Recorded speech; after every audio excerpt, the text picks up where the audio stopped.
Evo, stigli smo na selo, malo provjeriti vrt. Pa za početak da i ovdje sredim i razrijedim jagodice. Očistim od suhoga. Eto, svašta zarasli i razrasli se. Sve ih treba počistiti malo, a onda ćemo dalje. Evo, moj muž je bio vrijedan i iskopao je rupe za sadnju novih voćki. Dakle, zemlja je full vlažna. Ovdje ćemo jednu kruškicu.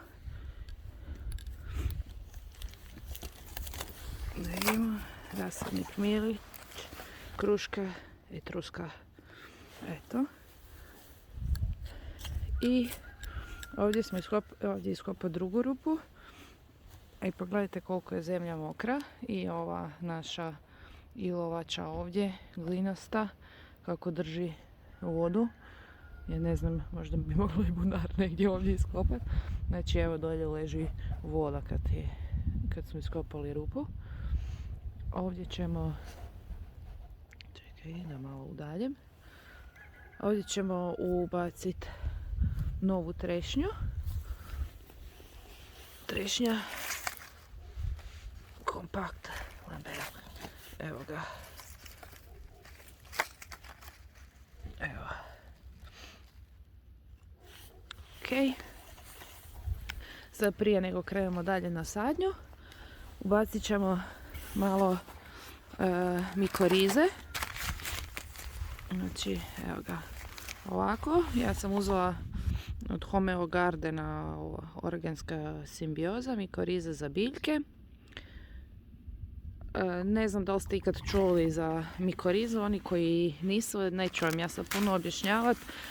To je način da se povežu zapravo biljke ispod tla i na taj način stvore jednu mrežu za bolju iskoristivost hranjivih tvari iz tla. Riječ je o simbiozi sa gljivama zapravo. Pa evo, ako vas više zanima o tome, potražite na internetu, znači ima ih sad i ovako za kupiti, ima ja mislim i u nekakvom tekućem obliku, čini mi se da sam vidjela. Tog ćemo posipati, kaže, oko 4 žličice dodat u područje korijena. Evo, isključivo na biljkama, znači posipat ću po korijenu to i onda ćemo ih zapiknuti u tlo. Eto, s obzirom da nemamo stativ, neću snimati proces sadnje, jer moram pomoći držati biljčice. Tako da, evo, to je jedna zanimljivost. Znači, tu nam je vjetar bio dopuhao od ispred podruma jednu žardinjeru staru koja je stajala prazna, pa se je to očito prevrnula. I tu na tom dijelu gdje je bila s njom prekrivena trava je ovako drugačije boje od ostatka. Ali je fina i gusta i viša od ovog ostalog, izgleda zdravije. Kao da je bila lijepo zaštićena dok raste, samo nije imala svjetla pa je tak svjetlo zelena umjesto tamno zelena.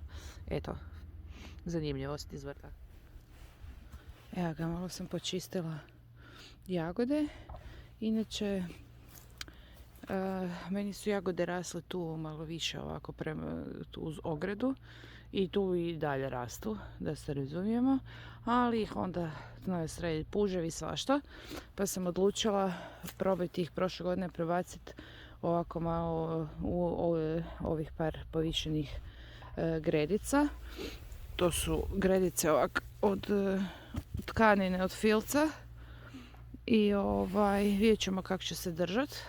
Znači imam ih od prošle godine. Jagode se inače daju full orezati, baš ono skroz do kraja, ali s obzirom da sad već imaju novog lišća, ja sam počistila ono kad je bilo suho, suhih vriježa, suhih tako, listova oštećenih od hladnoće i to. Ovi su inače isto dosta otporne na hladnoću, to su mjesečarke i one su dosta velike. Dok recimo ovdje izgleda kao da je više pusto, Ali vidite razliku, ovo je isto mjesečarka, tu ovak velika, a ove manje, to su šumske jagode. I one su skroz drugačije i manje su, imaju drugačije listove i onda ovak izgleda kao da je još ništa od njih, iako zapravo, čekaj da vidim koliko mogu povećati, one ovak tu rastu, imaju mladih listića, evo, i tak se šire onda. Eto, to je to kaj se tiče jagodica. Ovdje mi je, evo tu imam nešto matovilca, već fino izgleda, skroz njam. Nego, htjela sam vam pokazati jednu zanimljivu stvar. Ovo sam krenula čupkat. Čekaj, naći ću neku drugu poziciju, točno našla sam jedno gdje mi je ostalo otkriveno malo. Aha. Jer sam mislila da mi raste trava u gredici, međutim, ovo su zapravo, evo jednog ćemo povući, neće ništa se dogoditi. Ali hoće. Ću rasturiti cijelu hrpicu od tog jednog. Znači, ovo je mali češnjak koji je izrasao iz sjemena koje se samo zasijalo, znači češnjak mi je procvao tu u ovoj gredici u prošloj sezoni i evo sad su mi tu iz sjemena izrasli maleni. Probat ćemo ga zapiknuti nazad. On se ove godine ne može razviti u pravu glavicu, nego će napraviti male te bulbs i onda se one sade za sljedeću sezonu. Tako se češnjak iz sjemena sadi. Eto, voćke smo posadili, moramo ih sad povezati da se usprave. Dodali smo im malo komposta, malo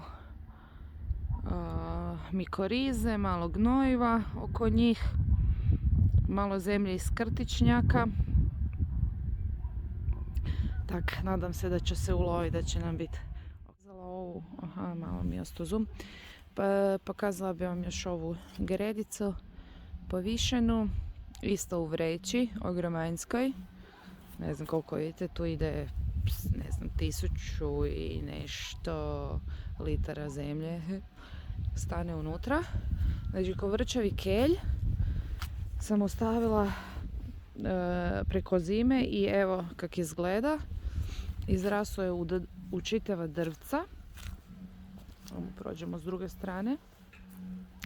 Evo cijela drvca tog kovrčavog kelja i raste, ima puno finih mladih listova. Čak su fini ovako svježi bez ičega, kovrčavi kelj. Inače je lakše jest svjež, stavljati u smutije i to. Bolje ga se podnosi od običnog onog kelja, jer ne napuhuje toliko. Pa evo, čisto da znate, ako volite stavljati kelj kao super hranu u smutije i slično, možda si probate zasaditi kovrčavi kelj. I eto, ne treba ga puno s obzirom da cijelu godinu ovako raste i samo skidate s njega. Evo, da bače što više skidate čak i sa strane, onda on ovako gusto može izrasti. Eto, kad ga ne skinete ko glavicu. Tu mi je ostalo od prošle godine nešto poriluka koji je ostao sitan iz nekog razloga. Nije mu tu baš najbolje odgovaralo ili šta, nemam pojma. I onda sam ga ostavila da vidimo će kaj od njega biti. Iskreno nemam pojma. To je sad čisto, evo, test. Ostaje prek zime, pa šta bude od njega. Pa vidjet ćemo, probat ćemo hoće li kaj. Evo, tu nam isto pomalo raste. Tu ima negdje zasijano i špinata koji, pa vidjet ćemo hoće li od njega šta biti. Kad se pitate, ova cigla je tu samo da drži stranicu uzdignutu jer se tu stalno rušila. Ono. Eto, toliko iz vrta za sad.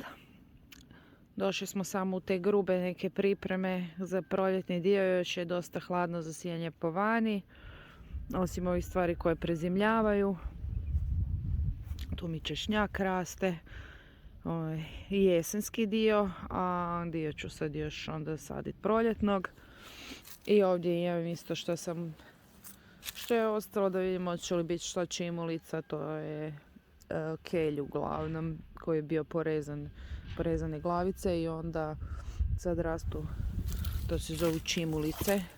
Ako možete vidjeti, kao puno malih glavica da raste svježeg kelja. Evo, ovo je čak i u finu neku glavicu raste opet. Dakle, suma sumarum, kelj kovrčavi super prezimljuje. Tu malo sam pripremila gredicu, malo sam zapravo samo okopala usitnila zemlju oko češnjaka i tu sam pobacala sjeme salate. I tu ima već nešto, čini mi se da sam prije tu ubacala špinat. Ovdje luk, rotkvice da sam sad posijala, pa ćemo vidjeti koliko će one bi trebale brzo. Tu nešto malo špinata niče. Nije se nešto za sad iskazao, ali dobro, ajde, sad je njegovo vrijeme. Nadam se da će biti nešto od njega ove godine. Nisam si sa špinatom baš na ti. Vlasac se obnavlja, to mu je sad 3. godina. Na istom mjestu. Tu sam pobrala malo matovilca, malo još dosijala i malo salate. Jagodice smo očistili, sad su spremne da rastu, sad proljeće dolazi njihovo vrijeme za cvat. 2 voćkice posadili, 1 ružu, dosijali travu i to je to za ovaj put, više manje. I za kraj, vjesnici proljeća. Malo ljubičaste za moj ljubičasti album. Evo, tu rastu i šumske jagode, ako ih neko prepoznaje po listićima.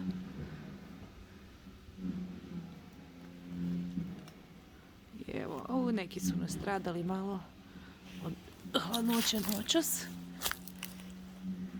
Ali evo, šampani, prekrasno. Koja boja, koje sve. Još da je malo sunca da nam ljepše ispadnu na kameri. Baš lijepo.